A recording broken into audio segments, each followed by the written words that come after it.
Secunderabad railway station में आज सुबह अग्निपथ स्कीम के खिलाफ पेश आए तशद्दुद के वाकये के 9 घंटे बाद रेलवे पुलिस और जीआरपी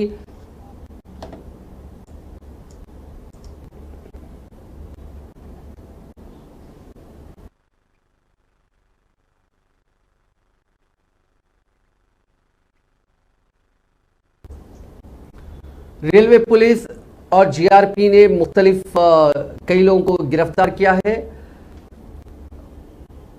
बताया गया कि सिकंदराबाद रेलवे स्टेशन के प्लेटफॉर्म नंबर 1 से लेकर प्लेटफॉर्म नंबर 10 तक रेलवे पटरियों पर सैकड़ों की तादाद में एहतजाजी बैठ गए थे। एहतजाजियों से बातचीत के लिए पुलिस ने काफी कोशिश की, लेकिन वो इसमें नाकाम रहे। पुलिस ने एहतजाजियों में 2 अफराद को आर्मी रिक्रूटमेंट बोर्ड के ओहदेदारों से मुलाकात करवाने और उनके मुतालबात रखने का मौका फराहम करने का भी पेशकश किया, लेकिन एहतजाजियों ने पुलिस की इस पेशकश को मुस्तरद कर दिया और वाज़ेह किया कि वो बातचीत के लिए तैयार नहीं है। उन्होंने आर्मी रिक्रूटमेंट के ओहदेदारों को उनके पास तलब करने का मुतालबा किया। बताया गया कि शाम 6 बजे के बाद तमाम एहतजाजियों को हिरासत में लिया गया। इस मौके पर सैकड़ों की तादाद में पुलिस का अमला भी देखा गया। सुबह जब एहतजाज जारी था उस वक्त पुलिस को फायरिंग करनी पड़ी, जिसमें एक नौजवान की मौत हो गई जबकि एक और जख्मी हो गया।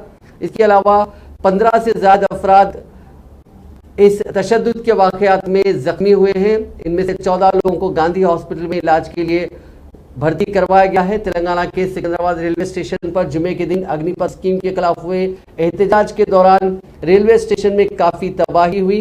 Secunderabad divisional railway manager Geeta ने बताया कि 7 करोड़ रुपए से ज्यादा की इमलाक को एहतजाजियों ने नुकसान पहुंचाया।